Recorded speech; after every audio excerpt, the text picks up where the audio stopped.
vidin'entana ilaina amin'ny andavanandro niakatra folo hatramin'ny 20 isanjato atao anatin'ny iray andro.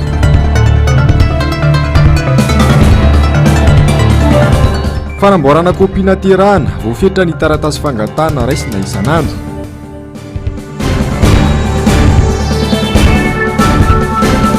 Fiainam-pirenena aoka ho foto-kevitra mpandroso no entin'ny mpanao politika. Anterina indray ny araba tompoko lasy sy tompoko vavy tonga soa indray anao atao anatin'ny fotoana ny fampalalam-bavao amin'izao hariva izao manasana ampananjana anaraka izany hatramin'ny farany. Pejiny sosialy avy hatrany no isataratsika ny fampalalam-bavao sahirana amin'ny fitediavana ny vahoaka mbola sahirana ihany koa amin'ny vidin'entana izay tsy mitsaha mitombo mitaraina noho ny afitsika ireo tompona ndraiky mpanjakana ao amin'ny distrikany Manjakandriana ny mponina any an-toerana tsy manao ny asany araka ny tokony izy ny mpitandro filaminana manararaotra ireo lehibe ana sekolim-panjakana ary manjaka mila tsy ho zaka intsony ny tsy fandriampahalemana ho ny mponina any an-toerana ny antso fonjy tamin'ny filomary karavalomanana moa izy ireo nandritra ny fanentanana makasika ny fifidianana nataon'ny antokotiko Madagasikara tany Manjakandriana ho an'ny omaly ravorazafa mainina sy tahirinena.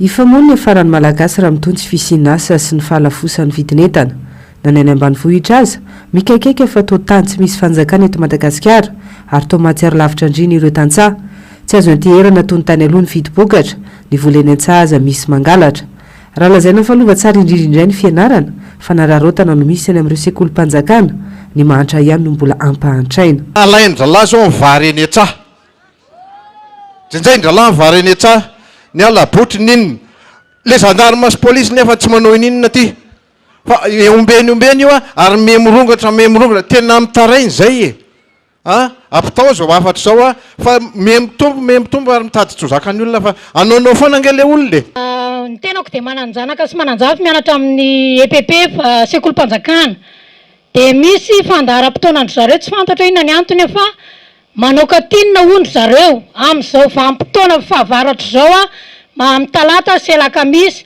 dia le ankizy zanaky ny tena no asiny mitondra vary avy any an-trano mitondra kitay mitondra vola ividianam-bary nefa ny fiainana efa mafy dia mafy dia tsy haiko mihitsy ireo olona inona ny antony izany fa dia tena fieritreretako azy dia fandriana le vahoaka madinika ho reraka. Ny fahasahiranana tsy fandriampahalemana dia iraisana daholo io fa ny tena mampalelo anay tantsaha monsieur le président dia zao ny vidim-bokatra miaina dia miaina ny mpambokatra vary zay tsy mpambokatra vary firy akory fa ny zavatra ilainy andavanandro miakatra dia miakatra saribao ny velomban'ny olona any aminay ny lalana simba ny ala ohatrany misy zany hoe fanamby zany dia asarotina ny fakana ny permis de coupe zany hoe efa sahirana le vahoaka dia mbola sahiranina ihany ny tsy fandriampahalemana mamely ny lalana inona moa zany ny anay tantsaha tamin'ny andronao dia nisy ny atao hoe PSDR zay namatsy anay ka dia maniry zay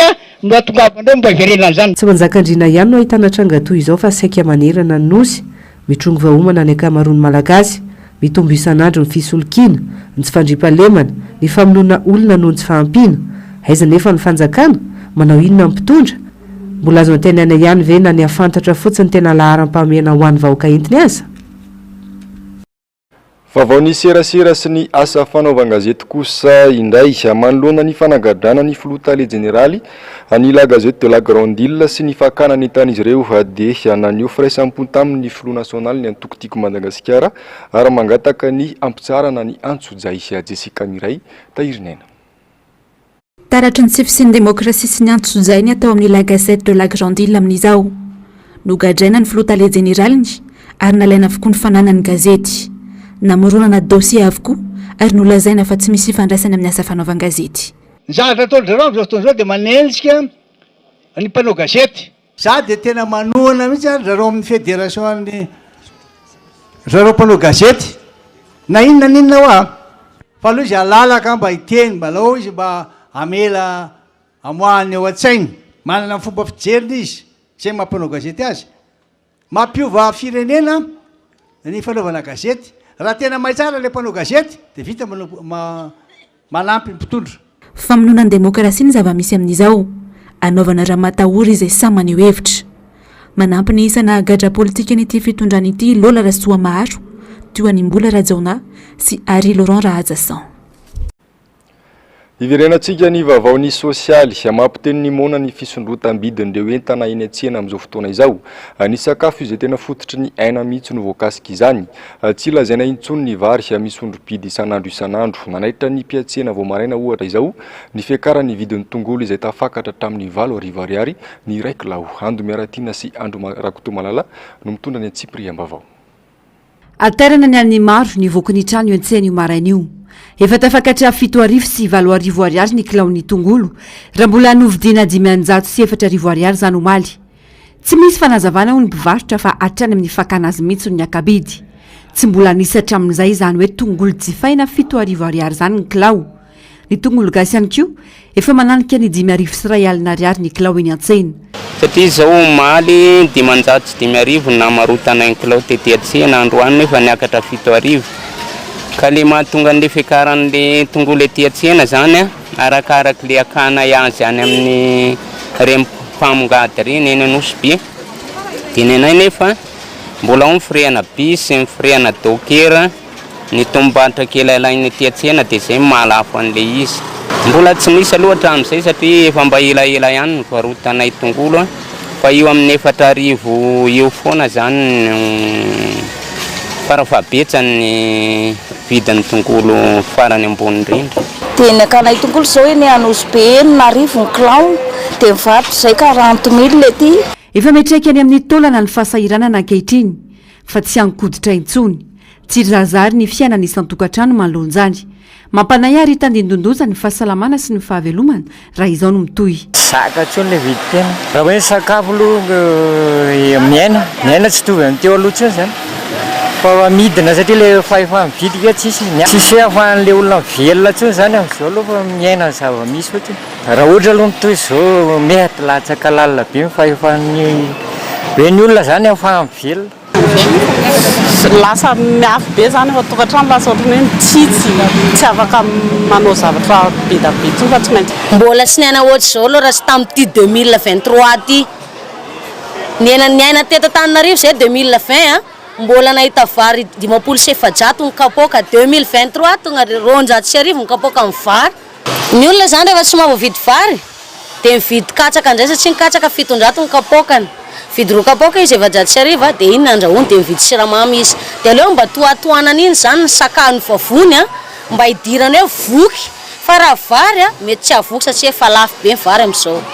Enimbolana tsy faranana ity fitondrana ity tsy mahita mangirana ny malagasy. Samy tia kely avokoa. Ady lafa ny fiainana tsy misy masoandro miratra. Tsy mbola niaina tahaka izao hatramin'izay no faneho-kevitry ny maro. Fitantanana tsy mahomby, tsy mahafantatra ny laharam-pahamiana ihany no mahatonga izao rehetra izao. Ny mpitondra fanjakana manao izay tiany atao, hiadanany sy hamenoany posiny. Ny malagasy tsy mandady aro na mizaka ny tserany aina. Tsy misy azo antenana intsony ny rehetra, raha izay ny vita tao anatin'ny efa taon'izay, ny manova ny mety. Fa miavitsy ireo olona mahavidy akoho velona iray eny an-tsena amin'izao fotoana izao. Mirona kokoa any amin'ny fividianana amin'ny kilao ny mpanjifa. Vitsy ihany koa anefa ireo tonga dia mividy amin'ny kilao amin'ny ankapobeny dia manodidina ny 7 kilao hatramin'ny antsasa-kilao ny fanjifan'ny olona ihinana akoho. Tsy ao anatin'ny laharam-pamen'ny olona intsony ny mividy akoho amam-borona, inona dia amin'ny andro fety aza. Onjalaina raha ny manana sy Mateo Prince. Mandidina 3 arivo sy 1 alina ka hatramin'ny 4 arivo sy 2 alina ariary ny vidin'ny akoho velona iray eny an-tsena amin'izao ankatoko ny fankalazana amin'ny fetin'ny Pasika izao. Mahatratra 4 arivo sy 1 alina ariary kosa ny kilaon'ny akoho gasy efa maty. Zara raha mahalafo akoho iray ny mpivarotra amin'izao andro vitsivitsy mialohan'ny fety izao. Vampitoana mampalafo ny akoho amam-borona ihany koa ny volana Aprily, antony mahatonga izay fahavitsiny olona mividy izay. Mahatratra 5 alina ariary ny vidin'ny gisa iray eny an-tsena ary tafakatra 1 hetsy ariary ka hatramin'ny 5 alina sy 1 hetsy ariary kosa ny vidin'ny vorotsiloza. Tsena ho azy zao tena tsy misy. Raha ohatra omaly zao ankiray ny lafo paraparivan'ny miandro. Tamin'ny herintaona koa aloha ohatran'izao ihany fa izay ataony amin'ny herinandro ny tsy fantatra. Farany ambany zao eo amin'ny 65, 70, 75. Dia misy ny lehibe 100 000, 125, 140. Rehefa isa-taona zany rehefa avril ohatr'izao dia lafolafo kely ohatr'izao ihany. Fa eny misy fiantraikany mihitsy ny aloha satria le vary lafo loatra ny akoho tsy dia takatry ny olona. Fa zara raha mba misy kely. tsy mahatakatra mividy akoho amam-borona intsony ny akamaroan'ny olona amin'izao na dia fety azany andro tsy ampy ny vola miditra raha mitaha amin'ny vola mivoaka ka izay tena ilaina toy ny vary ihany sisa no tsy maintsy vidiana manao izay availoman'ny tena ny akamaroan'ny olona ary mitovy amin'ny andavanandro ihany ny fandaniana tao na dia andro fety azy vokatry ny fahasahiranana iainana isan'andro le vola evidarina vorona aloha tsy tsisy amin'izao fa miatsika azy zava-misy satria fiainana efa mahay sarotsaka mbola andeha hividy vorona anao tsy misy vola evidarina vorona amin'izao sady vorona amin'izao efa lafo be aloha mieritreritra zavatsafa ny atao tsy mafalifaly ny ankizy ao an-tokantrano tsy afaka matakatra satria navidina vary ary ny androany dadavina andrapitsika ohatr'izay dia zara rehefa mahazo hohanina isan'andro dia mbola tselo fa dia miankina fangatana amin'Andriamanitra fety aloha zany dia efa tsy maintsy ohatry nisy ataona ihany no takatra avy moa tsy takatra raha misy miditra mipediselo mbola tsy hatretra vao hitady avy any Ambatolampy Antany Fotsy ary akanton'odry Sakay no fakana ny akoho amam-borona amidy ho an'ireo mpivarotra etsy amin'ny sena Soamanatombo efa taona maromaro izay ny hena isan'ireo olona mividy akoho hohanina rehefa andro fety no fahasahiranana iainan'ny olom-pirenena tsy lahara-pahamehana ho an'ny olona intsony ankoho ny mividy akoho velona iray amin'izao. Lafim-baovany politika kosa indray mampanahy ny mety hisian'ny krizy mialoha mandritra ary aorian'ny fifidianana raha mitaza-potsiny manoloana ireo fanakatsakanana sy famirana ny famorim-bahoaka ny fitsarana avy momba ny lalam-panorenana sy ny voamira malio tena misahana ny fifidianana hoy avy amin'ny ASVM androany alatsaka ambany ny demokrasia sy ny fahafahana mivezivezy eto amin'ny tany sy ny firenena hitsahana hantapondro ny lalàna velona eto Madagasikara havitra Solabe sy Andry Rakotomalala.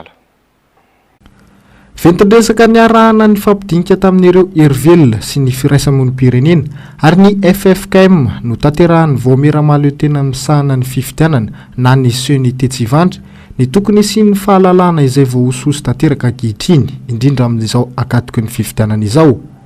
Fanakatsakanana sy famerana ny famorim-bahoaka ataon'ny antoko no abaribary etseroa ny lalam-panorenana sy ny sata iraisam-pirenena natao siniana efa mitaky io fahalalahana io.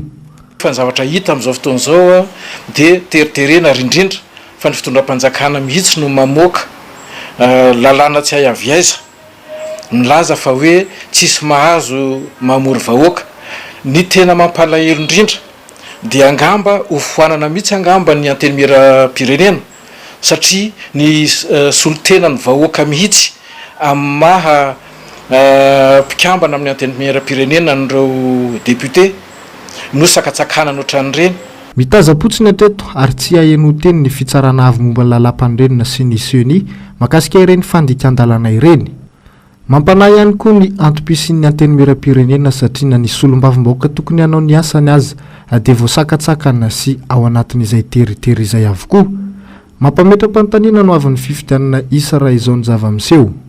Dia izay no mahatonga saina dia mampanontany tena amin'ny CENI ohatra hoe tena mahaleo tena marina ve io CENI-tsika io, mahaleo tena marina ve ny HCC-tsika matoa tsy miteny amina zavatra ohatran'ireny nefa ny lalam-panorenana no vohitsakitsaka ary tsy ka mampisalasala ihany ny amin'ilay fifidianana ho avy ny fahamarina ny zavatra atao ary izany dia efa mampiseho sahady taratra fa mety tsy lamina aloha mandritra aorian'ny fifidianana raha izao fitsangana zavatra izao no dinina sy fakafakaina satria toa ohatrany mandeha ila toy kirarony be mina ihany ny raharam-pirenena eto amintsika.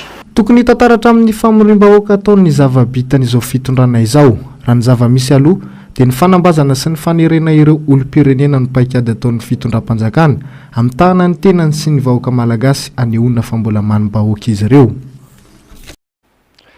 Fahalasa fifaninjena ara-politika no miseho eto Madagasikara atao anatin'izao fanomanana ny fifidianana izao. Ny tombontsoan'ny vahoaka aina nefa no tokony ho katsahin'ireo mpanao politika mba tsy hanampitrotraka ny faharendrehan'ny firenena hoy ny mpamakafaka politika Dany Rakotson tamin'ity androany ity. Avitra Solobe Andry Rakotomalala. Mitady hevitra amin'ny fomba rehetra ny fitondram-panjakana hitazonana ny fahefana ao anatin'izao fifidianana efa antombotra izao. Hitantaratra ao anatin'izany ny fibodonan'ny fahefana ho an'ny fanjakana foibe na ilay antsoina hoe centralisation. Ny fiainan'ny vahoaka nefa famitrosina amin'ny tany. Mila manana foto-kevitra matipaika ny mpanao politika hanavotana ny firenena izay efa lavitra teraka ankehitriny. Taona ny fifidianana antsika amin'izao fotoana izao ary maromaro ny zava-misy na ny fametrahan'ny fitondram-panjakana ho mafiorina zany satria tadidio tsara fa ny fitondram-panjakana zany tsy hoe akory tsy hoe akory hoe atao fotsiny zay ampandresena fa atao koa zay hijanonana elona amina fitondram-panjakana anankiray ka nanamafy an'izay fahazahoana zay fitondram-panjakana amin'izao fotoana zao fijery anankiray zay hitondranao anazy zay hoe volena misy le tension de mémoire ny sasany teny hoe milalana fahasombany ve mba tsy ahafahan'ny sasany manao fampielezan-kevitra mialohan'ny fotoana satria politika ndresahany ny zava-misy fotsiny loha dia hitatsika fa tsy mandeha amin'ny tokony ho izy le fiainam-bahoaka tokony ho hiary tokony hianana filaminana na ratsaina na rabatana mba ahafahana miary ny resaka fandriam-pahalemana ny resaka azo atao hoe gaspillage satria fandanidanimpona ny zava-misy amin'izao fotoana izao tsy vitan'ny politika ambony seza intsony ny zava-mitranga amin'izao fotoana mila fanarenana ifotony amin'ny alalan'ny fitsinjaram-pahefanantena izy eo ihany koa ny lalao madio isiany fifidianana milamina mangarahara ary ekeny rehetra no andrasan'ny maro hanarenana ny firenena amin'izao fotoana izao eo amin'izay vavaon'ny politika izay atrany maro ny fanatsarana sy ny fanamboarana tokony atao amialohan'ny fifidianana iantohana ny fitoniana sy ny filaminana eto amin'ny firenena ho ny mpamakafaka raharam-pirenena ny rehetra no milina miaramentana ao anatin'izany raha ny fanazavana ando miaratiana andry rakotomalala misy zavatra tokony alamina eto amin'ny firenena isorohana ny krizy aorian'ny fifidianana voakasika izany ny lalam-pifidianana sy ireo pitsopitsony rehetra manodidina izany tsy tokony isy fanavakavahana na fanilikiliana ao anatin'izany fa tokony hitoviny rehetra fametrahana ny antsoina hoe égalité d'essence ao anatin'ilay izy zay zava-dehibe ny fijerena ireo pitsopitso mikasika ny fifidianana zay mety tsy ampitovy hevitra ka mety ampikorotana aorian'ny fifidianana ohatra hoe ny lisitry ny mpifidy ny logiciel ampiasaina ao anatina zany ny fijerena ihany koa ny lalàna raha ohatra ka ilaina révision ny lalàna zay tokony hojerena zay mety tsy mametraka an'izay le hoe fitoniana sy fitoviny ny heridika holany izay nena ho an'ny vahoaka takizay ihany ke tokony fomba fijery madio sy mazava fa tsy fifaninanana mialatsiny pasteur ny tena hoe fifanahana bidon takany hoe volana vavikiatrana ny communication no avila anaty seroa dia manimba zavatra be le izy de mifisina sakatsakana eto seroa io sakanana ny sasany sakanana ny andalana sasany novana raha matao raty seroa zay fiheverako azy de tsy tena mety loatra satria manimba lay hoe fitoniana alohan'ny fifidianana le izy mila fifidianana madio sy mangarara ny firenena isorohana ireo krizy miverimberina manodidina izany valambe folo am'roa arivo iny de nisy korotana anketa aorinan'ny fifidianana fa nisy fifandeferana be natao satria ny firenena tombontsoan'ny firenena tena jerena anatin'le izy fijeriko azy zany takizay le izy ka tsy fanahina le izy fa zavatra efa mitranga teto amin'ny firenena foana zay tokony hosorohana le hoe korotana aorinan'ny fifidianana fa io mantsy rendray any no olana rehefa misy korotana eo aorinan'ny fifidianana dia ambanana basy de milamina ambanana grenade de milamina ka lasa misy mpitondra anankiray mal élu zany hoe tsy tena voafidy fa mpitondra zay tsy mipetraka tsara tsy stable misy régime stable zany io dia misy fiatraikany aty amin'ny toe-karena le izy misy fiatraikany any amin'ny fampandrosoana ilay raharaha maro ireo sosikevitra nataony antoko politika firaisamonim-pirenena fikambanana samihafa manodidina ny fanatsarana ny zotram-pifidianana ny fanarahany ireny ao ndrasany maro iantohana ny fangararana sy fitoniana eto amin'ny firenena fanampitandrana ny mpitona fanjakana sy ireo solotenam-panjakana eny fotony androany miara-manonja manoloana ireny sakatsakana atao amin'ny antoko tiako Madagasikara ireny any amin'ny fivorian'ny anteny miram-pirenena tsika mifankahita ony fanambaran'ireo solomam-bahoaka ny vahiny sy atao anatin'ny fandarana tamin'ity androany ity ny antsiprian'izay tsy vitan'ny efa-panitsaka ny lalam-panorenana sy ny lalàna manan-kery eto amin'ny firenena izao fitondrana izao fa mbola mahasamanitsaka tampondoha ny lalàna iraisan'ny pirenena ihany koa ho ny miara-manonja androany isan'ireo firenena nanoso ny lalàna iraisan'ny pirenena momba ny zon'olombelona io mantsy Madagasikara ka tafiditra ao anatin'izany ny fahalalàna maneho hevitra sy ny fahafahana mivezivezy akalalàna tsy izany anefa ny zava-misy ankehitriny fa mitohy hatrany ny herim-pamoretana sy ny antso-jay ataon'ny fitondrana amin'ny mpanohitra rehefa nojerena tany amin'ny archive-ny ONU tany dia hatramin'ny diran'ity fitondran'ity tamin'ny 2018 de artikla 30 ny eo amin'ny fanajana ny zon'olombelona tsy najainy ty fitondran'ity ndiky zany fa ity fitondran'ity de tena fitondrana tena manitsakitsaka ny lalàny raisam-pirenena tadiova lalàna raisam-pirenena zany any ka ambony lavitra noho ny constitution malagasy ary tsy hainao rery nanao signely izy fa firenena marobe izay tafiditra anatin'ny mpikambana anatin'ny firenena mikambana nanao siny an'izany dafolo mbola hifanartava isika ao amin'ny fivorian'ny anteny miram-pirenena ho kosa nisy olomam-bahoaka raha bekijana sy olohery efa indisy nge io zavatra misy io fa tokony eritreritra ihany nareo mpitondra fanjakana indrindrandrindra ianareo membre ny gouvernement fa nareo isaka à chaque moment manao dérapage à chaque moment anao dérapage ho avy fivoriana io réunion session parlementaire en mois de mai io ahita tantara amindreo solombavam-bahoaka io na ianareo membre ny gouvernement ho avy ny fanatrena aminareo fa rograve be io tena za miteny an'izay fa raha tsy mahay manova famindra anareo manompoka zao hosahirana za koa miteny anareo mahazo baiko avy ety ambony ety any amin'ny ambaratonga-pahefana any ambany any jerevy tsara le fiarahamonina aloha mba jerevy any akoatra izay moa dia tsy mitsahatra ny manentana ny olom-pirenena isoratra anarana ao anatin'ny lisy-pifidianana ny miara-manonja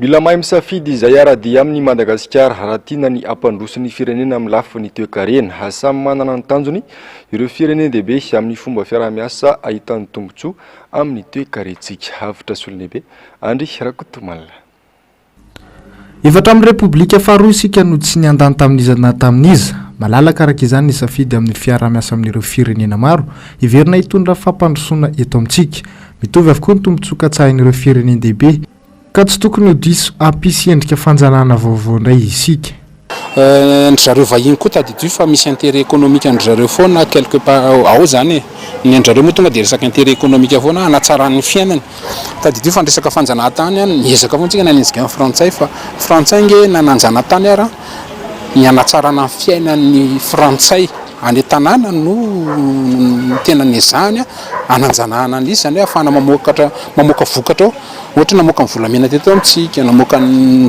trano vanila teto amintsika anatsarana ny fiainan'ndrareo zany hoe resaka économie zany io ka na amin'ny resaka rosiana ianao na amin'ny resaka ny zavatra anankirehetra na japonais ianao na amin'ny resaka ny chinois ianao na resaka misy intérêt économique foana eto Madagasikara fa itsika no tompona ndraikitra ny tanitsika ka rehefa ohatra ka mpamadika tanindrazana na leana le fitondram-panjakana dia tsy maintsy miditra amin'izay izy mba hiarovany ny sezany fotsiny mahafinaritra foana nge hoe andeha hitanao samy mahita an'ireny Afrika ty reny tsika fa inona misy fiafarany foana reny zavatra reny nanao didijadona tany Afrika rehetrarehetra reny raha ny ampamoaka nataon'ny filoha teo aloha Herra Rajaonarimampianina ny alahady teo dia nisy ny fampidirana fitaovam-piadiana an-tsokosoko nandritra ny fifidianana 2012 nisy ihany koa mifamatsim-bola avy amin'ny fanjakana rosianina nandritra io fifidianana io kandida Apolo no nahazo izany famatsim-bola izany raha ny fijoroana fahavolombelona nataon'ny pasteur Mayolina izay isan'ireo kandida tamin'ny fotoan'androny efa nandeha ihany koa ny resaka mahakasika ny Wagner mitoby eto Madagasikara manany mariny amin'ny mety ho fiatraikany fifanarahana ambadika io amin'ny toedra rasiny ho avin'i Madagasikara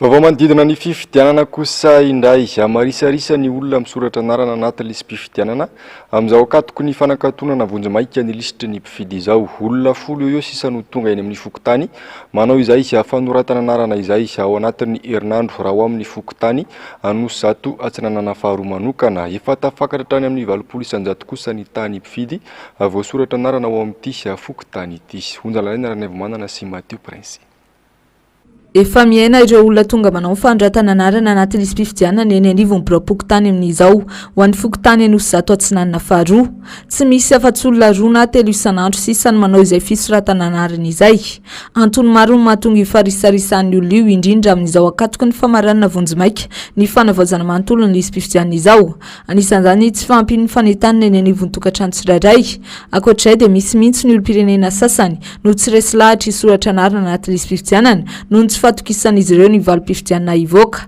efa mandidina 500 ny mpifidy no soratra anarina ny anivon'ny fokotany amin'izao ary mahatratra 700 izay tazay ho an'ny fokotany anosy zato atsinanana faharoa. Amin'izao zany zahay efa mitsipina ny anivon'ny elakelan-trano ao izay mbola tsy voasoratra zany hoe ny chef secteur moa zany manentana any anatin'ny fiarahamonina any raha misy de misy ary olona 3 sy 4 eo ny tonga ao anatin'ny ray andro amin'izao. Taloha izy tamin'ny tena mahavita boky maromaro mihitsy zay ao anatin'ny ray andro nandray 7 nandray 8 eny eo aloha zany le marisarisa le olona fa miakina amin'ny fanentanana ao anazy ihany zay io nge efa narisarisa hatramin'ny voalohany ihany ny olona fa rehefa resy lahatra izy ao anatin'le fanentanana atao de tonga izy ary ny olona koa nandray miandry an'le faraparana ohatra hoe efa ifarana ao nefa ifarana ao de zay izy vao tonga mifanesika taty mihitsy.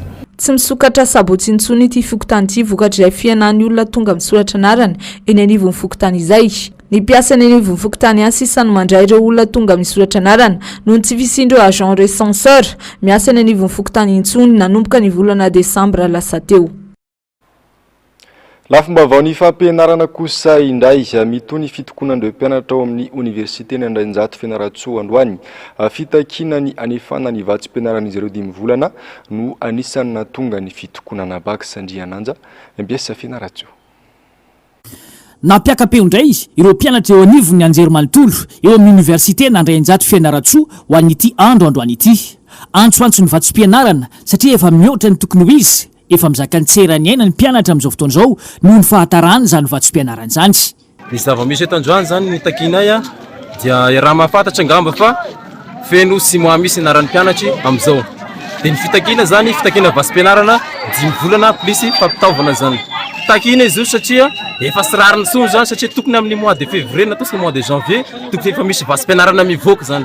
Ka efa sy rariny sony zany zao ny atao hoe vatsim-pianarana dia entina anatanterahana ny fianarana fa sy vasy vakansy le izy zany. De takina androany ary sy miala misy zany mpianatra ora swim zany hoe mivoaka androany ny calendrier vatsim-pianarana zany. Tony le fangatagna efa lesahagna mbola misy agny réclamation rango tamin'ny taogno lasa mandeha misy 900 mpianatra mbola tsy nahazo bourse tamin'ny taogno lasa de tokony hoe sady ny fanjakagna zany zay. Mbola misy koa zany prime spécial na zany Andriamatoa Filony Andrajoel Filony Pirenena Andrajoel prime ho an'ny université Fianaratsoa mbola tsisy resaka jusqu'à amin'izao. Atako ngamba ho an'ny tompona andraikitra zay mahita ty horonan-tsary ty atako ngamba tsy hagnametsiny zahay mpianatra anareo raha mahita zao hetsika ataonay satria rariny de rariny zavatra ataonay efa tegna hoe efa nandefitra zahay nandritrany 10 volana lasa zay tsy nagnano fihetsiketsehagna atako ngamba rariny de rariny zao zay magnano graveto sagnatria andegna korontagna tsisy idirany toko politika tsisy fankorotagna ataonay fa tegna mizitako zonay amin'ny araka rariny tsy mikorontagna zahay tsy manimba zavatra pasifika ny ataonay. Manome ny fanairana ho an'ireo tompona andraikitra isana ambaratonga ny reto mpianatra mitaky reto. Misy ny afatra manokana izay miantefa amin'ny Andriamatoa Ministra sy Andriamatoa Filoham-pirenena indrindra manoloana an'ireo fampanantenana maro izay nataony Andriamatoa Filoham-pirenena ho an'ireo mpianatra eto anivon'ny université na Andrainjato. Afatsy ho an'ny ministra raha toa ka sy tomomba na lepoka sokafan'zareo sisy maharasy anazy fa matoa zany tsy ara-dalàna izao angatahana ny mpianatra ameregna anazy ao metaloha amin'ny finasy magnaraka an'izay ho anao Andrajoel Andriamatoa Filoha tateraho ny prime nomenao ny mpianatra tataty satria sy zazakely anao ndraisa taty fa lehibe ny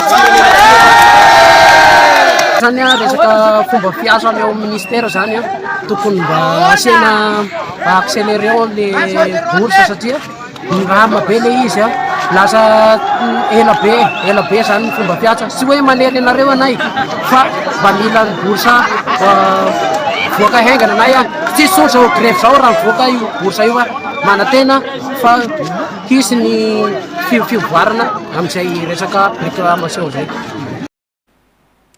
Namoaka fanambarana moa ny teo anivon'ny SSS sampana Fianaratsoa manoloana ny fitakin'ireo mpianatra ny université ny vatsim-pianarana 5 volana tokony vahin'ny tompona andraikitra ny olana rehetra ho ny fanambarana eo ihany koa ny fanomezana vaovao marina ary ny antony sy tsy hamoana ny vatsim-pianarana nisy aza ireo mpianatra tsy naray izany nandritra ny taona 2024 2024 eo ihany koa ny ampahany ora fanampin'ny mpampianatra tsy volo ny taona 2024 2024 mamerina ny mazava zava-dehibe ny fizakantena ny université ny sampana CSS sampana Fianaratsoa Tsekena ary toerana noho izany ny fidiran'ny mpitandro filaminana ny faritra ny université satria mipetraka ny franchise universitaire miantso ny mpianatra izy ireo tsy voaka ny faritra ny université ihany koa rehefa maneho hevitra ary tsy IOPF ihany koa. Fa aorian'ny fetin'ny Pasika no ivoaka ny vatsim-pianarana manirana ny nosy raha ny fanazavana nentin'ny avy amin'ny ministeran'ny fampianarana ambony sy ny ministeran'ny posta tamin'ity androany ity nailika izy ireo any amin'ny tsy fahatongavan'ny lisitra ireo mpianatra io olana io raha ny fanazavana nentin'izy ireo tamin'ity androany ity avitra solonaibe andry Rakoto Malala. Roa taona lasa izay nametrahana ny digitalisation no heverina fa anamaivana sy anamora ny fisitrahan'ny mpianatra ny vatsim-pianarana izy ireo. Nanao toy vakana nefa ny fitakinana nerina ny université manerana ny nosy nianga teo Votovorona, Fianaratsoa, Mahajanga, Toamasina, Antsarana sy ny Taotoliara. Tsy olana avy ao amin'ny ministera rotota voakasika ny olana raha ny fanazavana nentin'izy ireo fa avy amin'ny lisitry ny mpianatra avy any amin'ireo université no mitarika ny fitarazoan'ny famoahana ny vatsim-pianarana. Ny 17 Aprily no ivoaka raha ny fanazavana io vatsim-pianaran'ny mpianatra io. Tao anatin'ny andro vitsivitsy izay mahita fitokoana mpianatra moa amin'ny anjerimanontolo nanomboka teo Votovorona ary mitatra tany Fianaratsoa sy Mahajanga ary Toamasina. Ny lisitra izay iasana mihitsy irosoana amin'izay dingana izay no tsy mbola nanana ministera rotota ahafahana zany miditra amin'izay asa izay. Herinandro maro aty aoriana efa nisy ny fisamborana mpianatra fidiran'ny mpitandro ny filaminana ny faritra université na ny tsy fanajanan'ny franchise universitaire ny herisetra maro isan-karazany nampiarina tamin'ireo mpianatra. Androany ny ministera rotota voatapa-kevitra hitondra fanazavana sy amono afo ny zava-mitranga. Efa ela ny mpianatra no nangataka fanazavana sy famahana olana makasika io vatsim-pianarana io ary nanamafy ny tokony anajanonana ny fanaovana io digitalisation io fa mbola izao manamafy atoko izao hatrany ny ministera rotota. Eo amin'izay pejy ny fampianarana izay hatrany lasa sorona manoloana ny fahasairanana ny ray aman-dreny ny ankizy nala fanadinana amin'izao fotoana izao.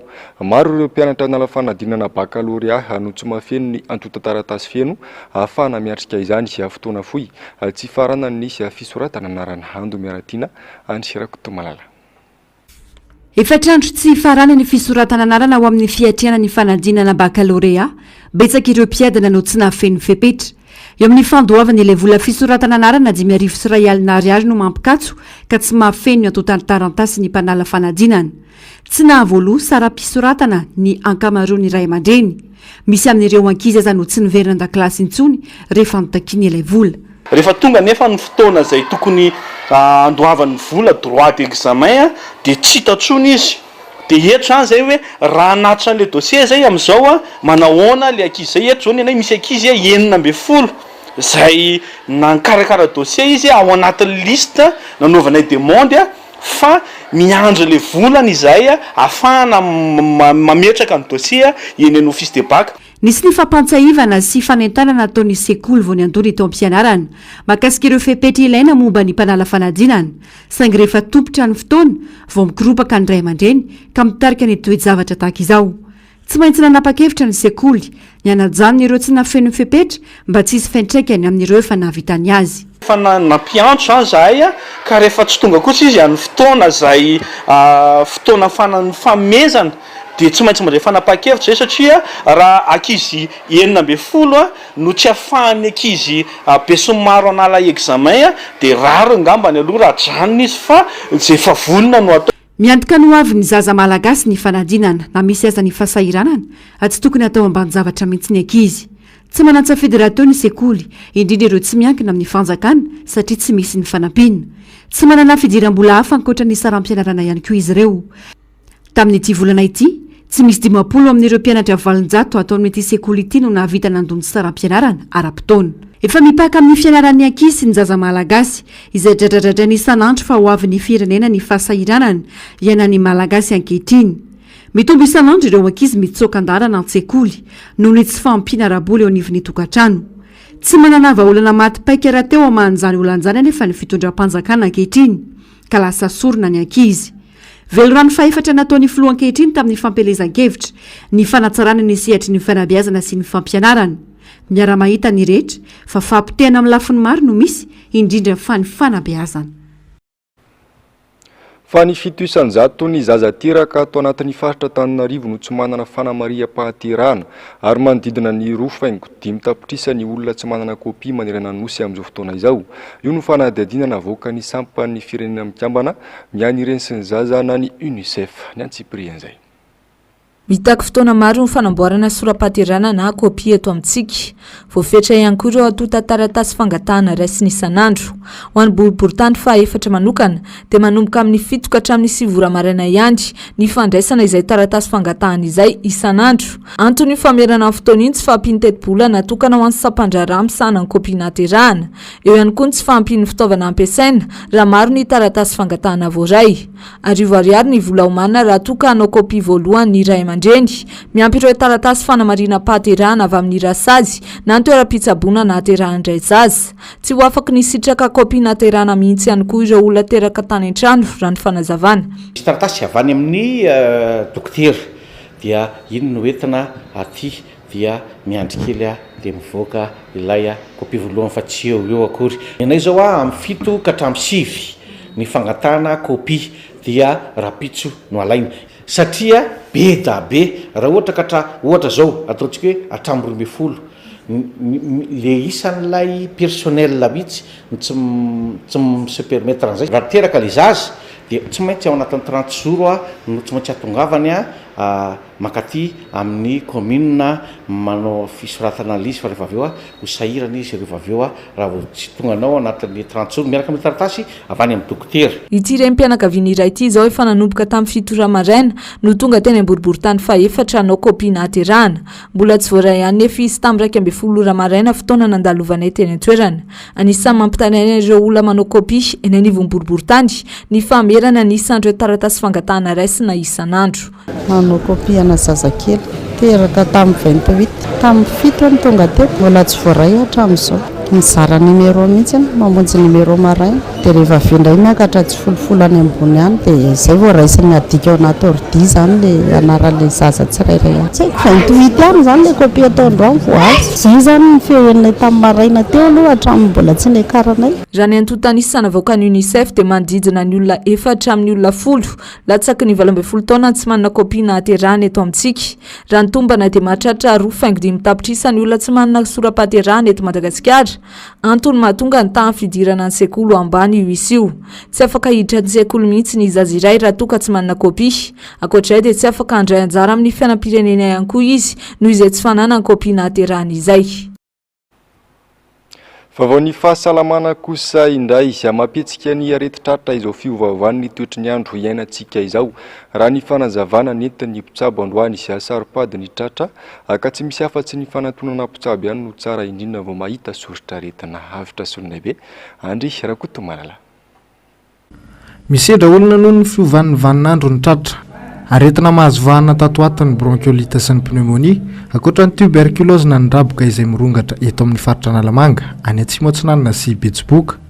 Ho an'ny bronchiolite izay mety manaranaka sy ny pneumonie dia olona manodidina ny 10 eo no manantona ny toeram-pitsaboana iray etsy amin'ny 17 hektara isan'andro. Ao anatin'ny fivoavavan'ny toetrandro no tena mampiseho ny aretin'ny taovam-pisefoana. Anisan'izany moa zany ny bronchiolite zay adika amin'ny hoe asthme c'est l'enfant zany hoe suika zany izy io manaranaka io. Eo ihany koa ny infection pulmonaire anisan'izany ny pneumonie izay mitarika ihany koa ny fahasemporana amin'ny taovam-pisefoana ihany koa. Ary io zany mitranga matetika zany ny tena fahita matetika. Voalohany aloha raha ohatra misy olona anankiray voana tuberculose manodidina ny olona ray amizay mikokoaka dia tokony manao analyse daholo tsy apaina any amin'ny dokotera moa zany manantona toeram-pitsaboana hoe sao dia mba misy trangana tuberculose ihany koa le olona manodidina zany. Mora kely mamantatra an'iny. Ny tranga faharoa ny pneumonie izay ny dokotera ny tena afaka mamaritra azy hoe pneumonia na grippe tsotra mahazo an'le olona anankiray. Tsy misy afa-tsy ny fanatonana mpitsabo ihany ny vahaolana isoroana ny mety fahasarotana indrindra ho an'ny zaza sy ny ankizy ao anatin'izany aretina izany. ka ny tsara kokoa zany raha misy zay tranga zay mampiay ahy trangana fahaseporana zay tsy azo tehirizina ao an-trano n'olona sepotra tsy azo atao mitsabo na manao dokotera tena fa aleo manantona mpitsabo avy hatrany hamantarana hoe inona le trano. Misy ny atrika asa iarahan'ireo mpisehatra maro eto Madagasikara momba ny pneumologia atao Etsy-Anosy. Maharitra 3 andro ity atrika asa ity ka isan'ny loha hevitra diniana amin'izany ny fijerena vahaolana ny mikasika ny fandidiana tratra eto Madagasikara. Eo amin'ny maresaka iraisam-pirenena ny totaly hatramin'ny 2.4 miliara euro ny teti-bidy ny fahasimbana vakoka tany Ukraine vokatry ny ady teo aminy sy Rosia hatramin'ny taona 2024 raha ny tatitry ny UNESCO. Sehatra maro no voakasika izany arahina tsy ho tafarina ao anatin'ny fotoana fohy. Ravirazafimaina sy tahiriny aina. Misy fiantraikany ratsy eo amin'ny fizahantany sy karazana fialamboly marobe ny ady eo amin'ny Rosia sy Ukraine ho ny UNESCO. Raha manodinina 2 miliara mahery ny fahasimbana fototra-avitrasa, 13.7 miliara kosa ny vola very. Any amin'ny 4 miliara euro ny totaly be ny fanarena ny tisehatra ity raha ny tatry ny firenena mikambana. Mandinina ny 7.7 kosa ny fototra-avitrasa simba. Any fahatratsinana ny Ukraine no tena betsaka vakoka rava-tanteraka izay ilana vola 2.4 miliara ho fanarenana izany. Tsivina fa misy toerana manan-tantara 7 tafiditra ao anatin'ny vaky ny UNESCO toy ny Odessa izay any fahatratsimo andrefana ny Ukraine. Vaka 17 hafa no simba nandritra ny volana voalohany sy ny ady. Ho fanarenana manotola ny Ukraine kosa, mahery ndraiky 700 miliara dolara ny tombatomba ny firenena mikambana mivondrona Europeana ary ny banky iraisam-pirenena. Ankehitriny, manomboka tsy kelikely ny fanarenana ny toerana noho ny fanampiany États-Unis ary nitosika avy amin'ny banky iraisam-pirenena izay mitetina 5.9 miliara dolara ampiasaina mandritra ny fataona. Ny sehatry ny fitaterana, ny trano fonenana sy ny angovo izay nisy fahasimbana hatramin'ny 10% no anombohana ny asa. 10 taona mahery anefa voatena tafariny Ukraine raha ny tomba ny banky iraisam-pirenena hatrany. Na eo azy izany, tsy mijanona akory ny ady eo amin'ny Rosia sy Ukraine hatramin'ny androany. Dia ny vaovao ny maresaka iraisam-pirenena iny ihany koa tompoko lasy tompoko vavy no netiko nanakatona indray ny fampalalam-baovao tamin'ity androany ity mankasitraka anao. Naraka izany hatramin'ny farany atony mahazatra dia ny fandarana ona marina sy ny fandarana Global News no arainao avy hatrany aorian'izao fampalalam-baovao izao. Aorian'izay kosa ny horonan-tsary indray miseho fa mitondra ny lohateny hoe Les Aventures de Spirou et Fantasio ny sampana fampalalam-baovao. Manome fotoana anao amin'ny raha mipitso indray. Velomary tompoko.